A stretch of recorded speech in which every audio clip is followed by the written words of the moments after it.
Hi everyone. Welcome to Tutors Inclusive Students and Influencers podcast. So today I'm joined with Yaman Thapa. We welcome you, Yaman. Hi. Hi. How are you today? Thank you for having me. I'm good.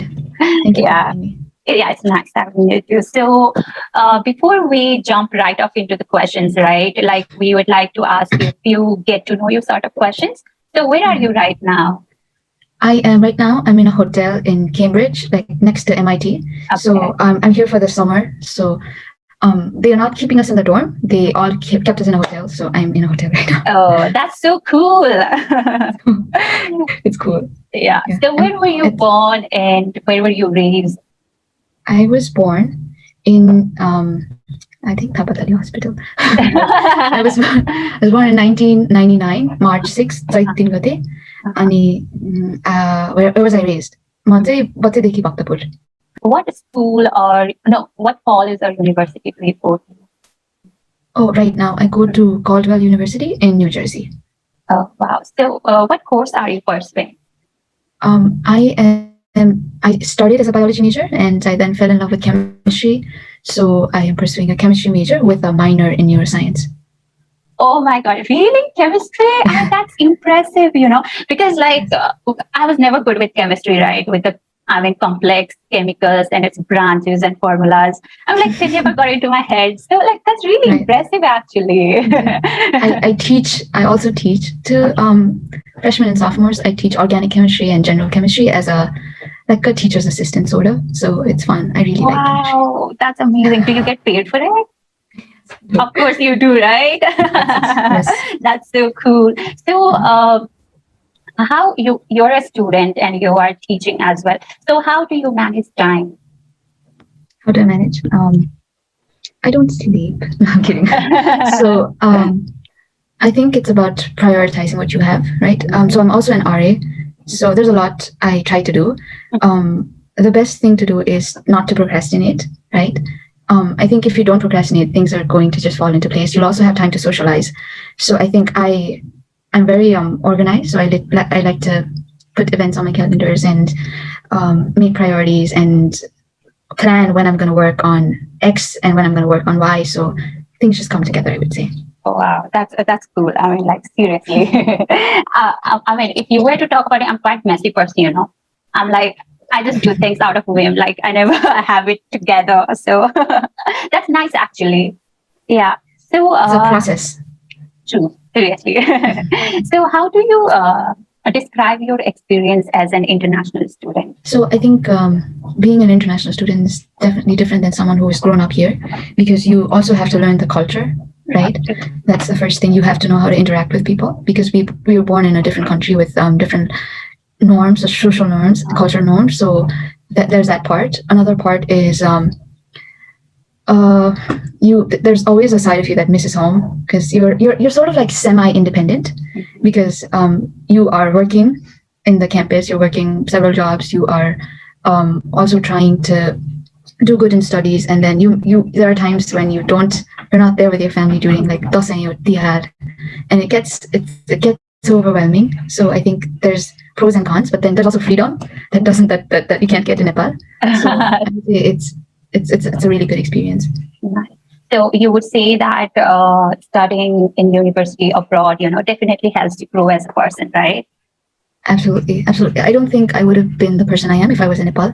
Like I said again, you are semi-independent, so you have to do everything on your own. You have to manage your school. You have to manage other things, and you have to find a balance between a lot of things. And you get to make mistakes alone, right? When we're in Nepal, we make mistakes and then our parents scold us, right? And then we don't do it again.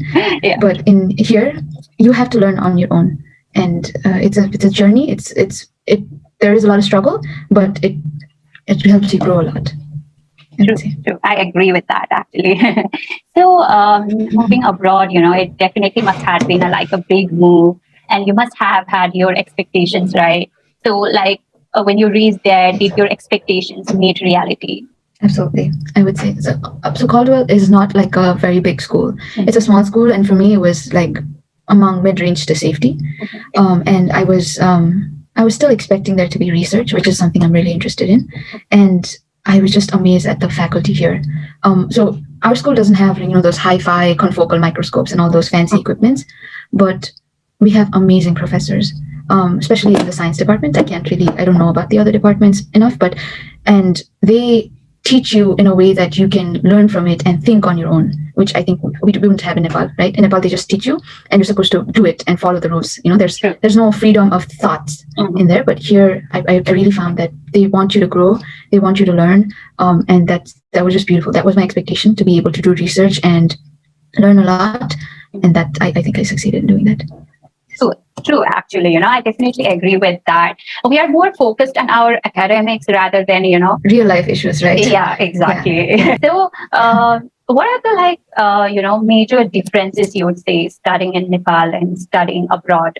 Don't get me started on this. So, like I said again, there's there's intellectual freedom, right? Here, you can solve problems on your own way. You can approach ideas from a different point. In Nepal, there's like, do this, get your degree, and just go work. And I think there's no politics here in Nepal. Like you see high school. You see schools that are especially government-based schools and colleges, and there's always a lot of political conflicts between the students and the administration. I don't think you see that here. And there's nepotism, right? So the professors that do get their jobs, I don't think some are not qualified enough because of nepotism, and I think we need to be honest about it, right? There is nepotism, and a lot of school teachers are not qualified enough to support the student intellectually. So I think that's also one of the things. And there's resources, right? Here you can have access to scientific articles, all kinds of articles, databases, right, from your school. There's good labs, there are good faculties, and you also have the opportunity to do summer programs, summer research, and that's not in Nepal. Another important thing is that you can change your major without losing years. Really? In Nepal, it's like engineering. Yeah, I told you I started as a bio major and I changed it. I didn't have to do an extra year. So in here you can go to a liberal arts college. If you go to a liberal arts college, even though you're like a chemistry major, you can still take classes from arts, music, all these kinds of different things. So you get to explore what you really like. Yes. So if you have interest in multiple fields, you can pursue it that way, right? So that there's that freedom. And I don't think in Nepal, like if you're in an engineering school and let's say you fall in love with maths or biology, you can't change it without losing your year and your money. Here, if you're a first year student and you're like, I think I like music better, you can do that. So there's that freedom. That's great, actually, because I wasn't aware of this. I pursued my bachelor's degree in Bangalore, India, right? So even if we wanted to, change our course, right? Like we had to lose a year. So I wasn't aware about this fact. So nice. This is very interesting. Yeah. So let's circling back to how you are teaching as your part-time job, right? So how do you juggle your time, and like do you have like a system to like for your time management or to keep your priority on top? Yes. So what I do in the beginning of the semester is I put all my classes in the calendar, Google Calendar, and if there's any meetings and all that, I just put it in the Google Calendar. I think I use that a lot. And so there are two things, right? There are things that are urgent and there are things that are important, right?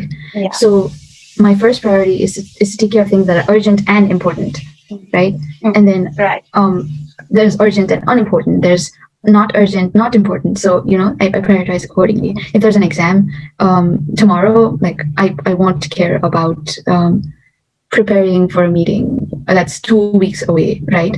So it's about what do I have next, sort of. So I think that's how I go. Nice. Absolutely. So we are still under the umbrella of Corona, right? Like, Yes. And so are your classes like happening in person or are they online? I'm so lucky that our school is, like I said, it's a very small school. We don't have a lot of students. So unlike the big schools, so I heard that Harvard and MIT was fully remote this year, whereas our school was hybrid. And I live in the dorm, so I attended online classes in person. So do you get stressed out, sometimes? What do you do to, de-stress yourself or keep yourself motivated? There must have been times, right, where all of us go through something. Every day. I feel you. Yes, absolutely. there's a lot of things you can do, and I should also say that what worked for me might not work for everyone else. Exactly. But some of the things that work for everyone else is exercising, right? It's a very good way to de-stress. Yoga, I do yoga and I exercise. I also crochet when I'm stressed, and I think yes, I love crocheting. Another thing that is very important psychologically is when you are stressed, we tend to do things that harm us and that we would regret later, right? Like binge eating or binge watching a TV series, just ignoring the thing and not addressing it. And I think what I tend to do is if something's stressing me out, I try to resolve it.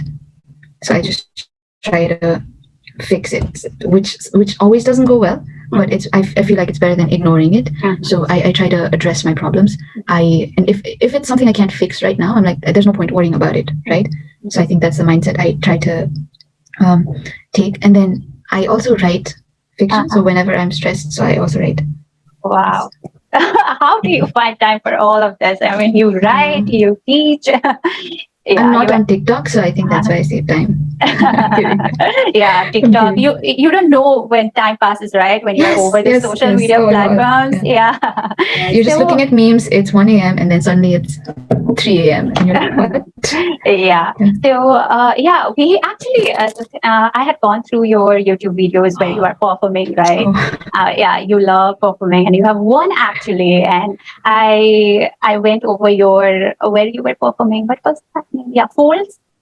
It was the name of the poem. Yes, Fold. Yeah, yes. And Not in Love. It was Fold. Yeah. So the analogies you used. I don't remember it. Really? Why? Was it like what, 3 years ago? I think I haven't performed. Yes.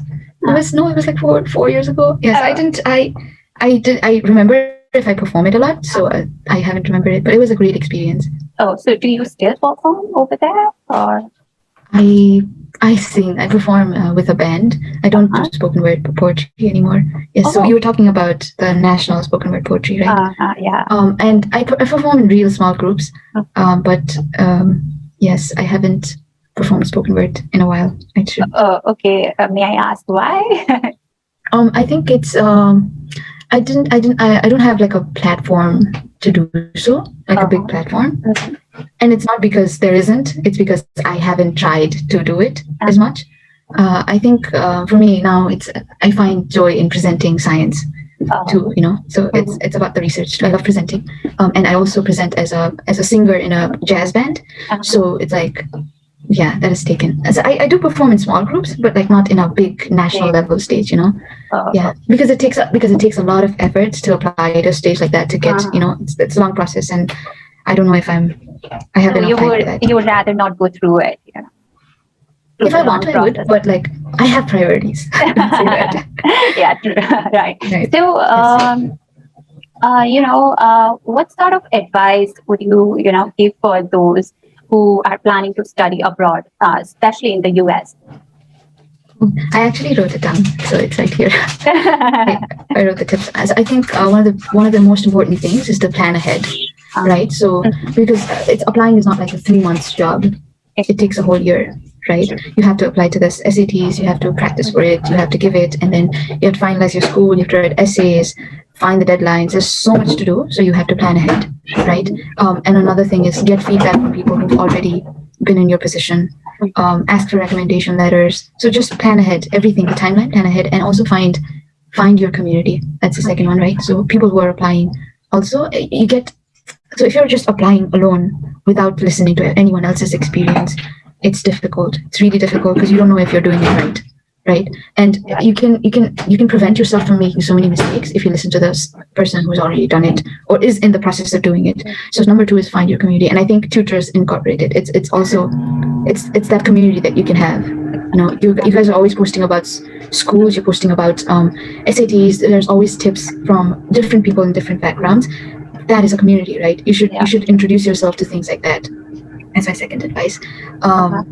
And I think a third advice is try to read different kinds of books and articles. It's not just it's really helpful for SATs, but it's also helpful for when you get into college in the US or anywhere else in Nepal, right? You need to know how to read because that's where all the information is, right? So I think that's also a good way. And don't miss your deadlines.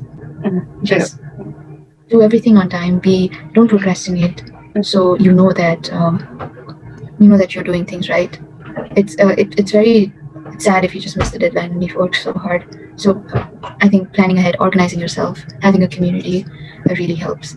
Yes, and also I need to say this, but because like US isn't everything, right? It's not. There are good resources in Nepal as well. There are like schools. There are really good teachers. So I think it's not about getting to the best place. It's about making the most with what you have, right? There are people who studied in Nepal and have done amazing work, Yeah, right? 100%.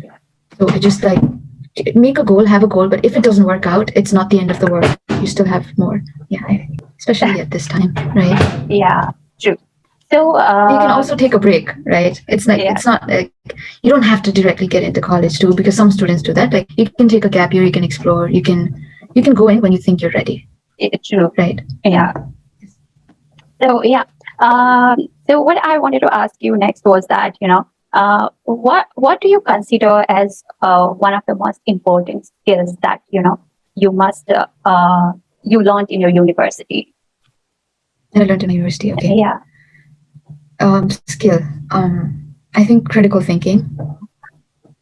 So I took a lot of different classes. I took a psychology class. I loved it. I took a class which was called Exploring Diversity, Privilege, and Oppression. It was about racism, sexism, ageism.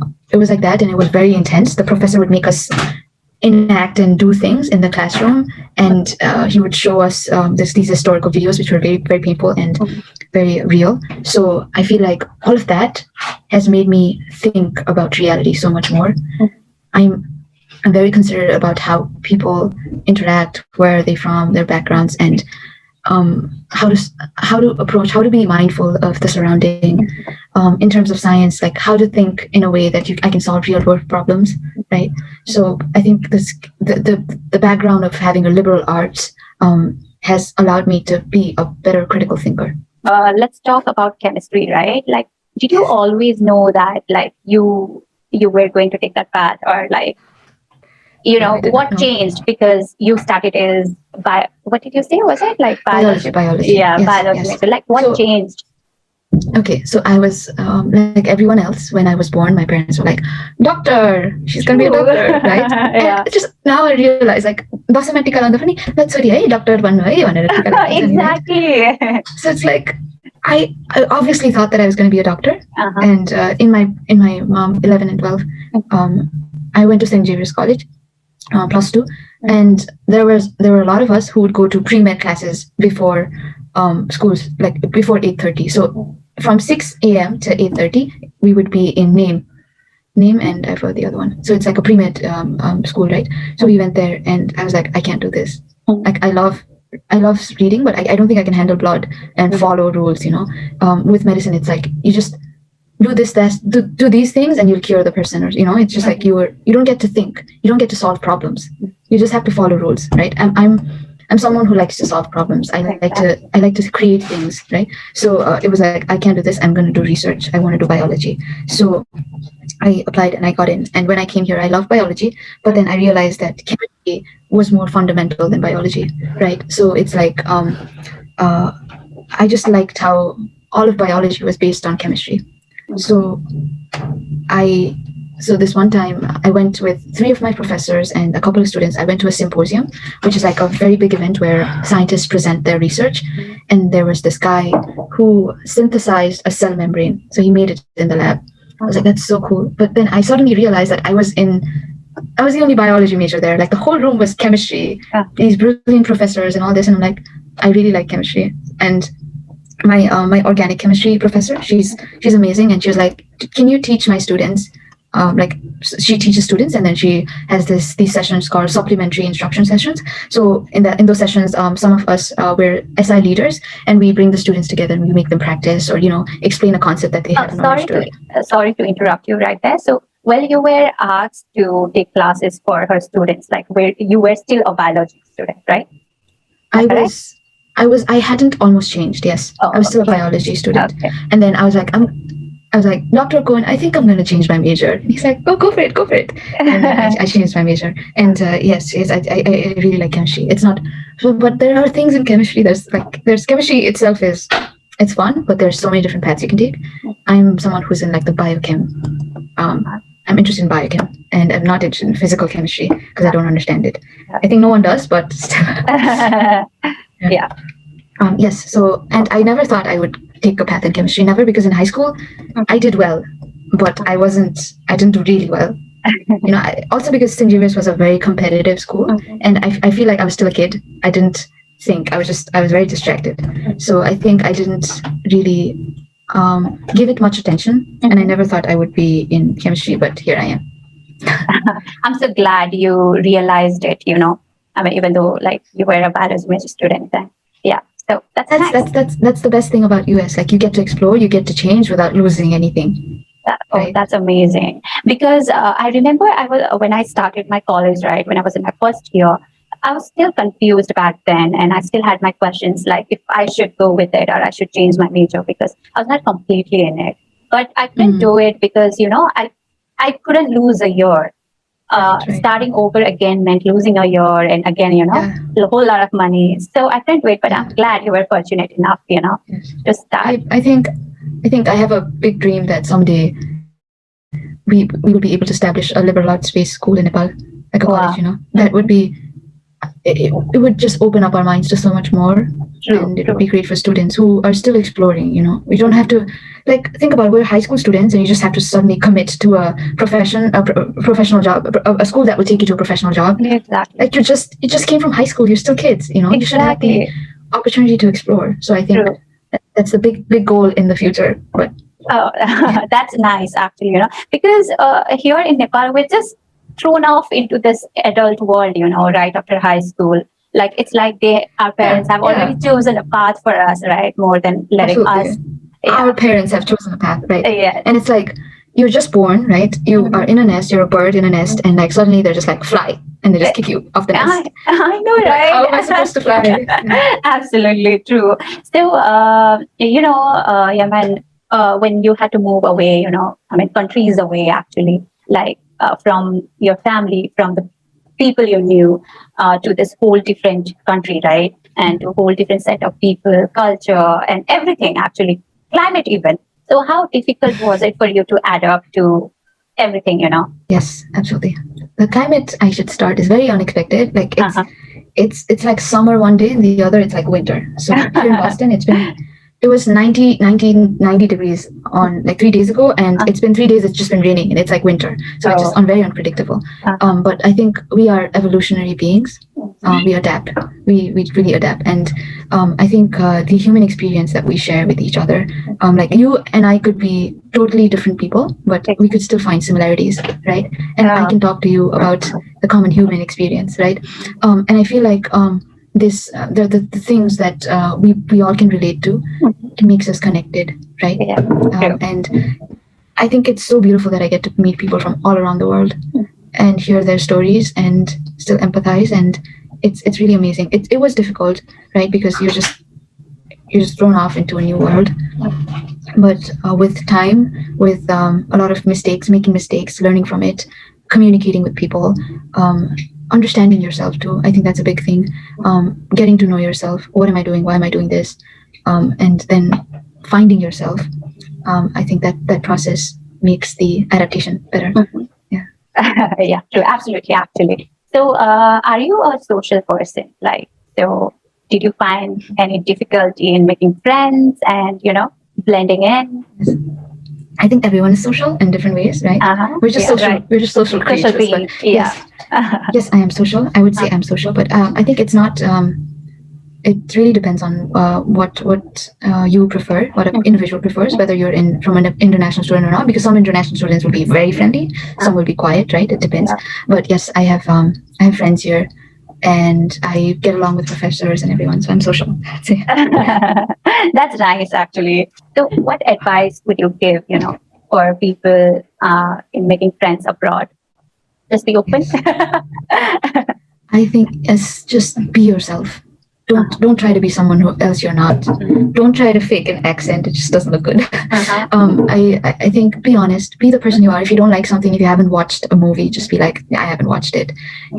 Or I don't like that. I like this. I don't like that. If you pretend to be someone else, there's going to be a lot of internal conflicts, and you're not going to enjoy when you're there. Just be yourself. And so the thing is, if they accept you the way they are, keep them, right? They're amazing. And if the people don't accept you, do you really want to be friends with someone who doesn't accept a person for who they are, right? So just be yourself, express yourself, and just try to connect, right? That's my best advice. I absolutely agree with it. Because we all suffer from imposter syndrome, right? Yes, a lot of us. So it's very interesting. So, like I said, I'm in MIT, and we get to meet faculty every day. So there's a professor who is the director of cancer research at MIT, and he was like, "I have imposter syndrome, and 70% of the scientists have imposter syndrome." So I feel like if we all have imposter syndrome, it's normal. It's okay. We just don't feel like we're good enough ever, right? So just be yourself. You're already there where you belong, and just be yourself. You belong there, right? 100%. So another question that we ask we ask everyone on our show is, what is your favorite motivational quote? I can't. I'm blank. I have so many, but motivational quote. Okay. This is so cheesy. I don't know if this is the first thing that came to my mind. It's pain is weakness leaving your body. But no, that's I think just do it. I don't know. Yeah, that's by Nike, right? Yes, just do it. Yeah. Another fun question is, what is your favorite social media platform and why? I like Instagram. I think it's I don't know. There's pictures, there's captions, and I think there's stories, so you can look at stories, what people are doing. There are a lot of good pages that are related to science, and there's always some science polls and fun science stuff, so I like it that way. And I think it has a lot of variety in terms of videos and reels and all that, so I enjoy Instagram. So we had gone through your actually Instagram handle, and you have eye for this photographs, and you write also the used captions. It's really nice, actually. It's heartfelt, right? So do you want to drop your Instagram handle so our listeners could follow you? Oh yes, that would be great. So do I say it? Yeah, you say it, so we will put it down in the description box. So. Oh, cool. It's Yaman, Yaman. No, Yaman. Okay, sure. No, so okay. Thank you.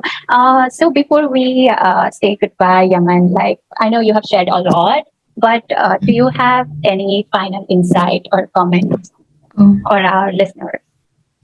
I would say explore, just find different things that you like, just try different things, meet different people, and explore yourself, find yourself. Adversity creates growth, so also put yourself in uncomfortable situations where you can learn from, and just explore. Learning is beautiful. Absolutely. So Yaman, thank you so much really, it was lovely having you on our show and talking to you. And we really want to thank you, and thank you for taking time out of your day, and appreciate for all these insights that you have shared. I'm sure it's going to be really helpful for those who will be listening to this, and we wish you the very best in what lies ahead. Thank you so much. Yeah. Thank you. You're doing an amazing job. Yes. Really? Oh, thank you so much. Yes, absolutely. I'm just so inspired. I love the quizzes in the Instagram story. I love it. You're really helping a lot of students. Yeah. Thank you. So do you participate in them? Yes. Yes, I do. Okay. I learn a lot. Thank you, Yaman. Thank you so much for joining. Thank you.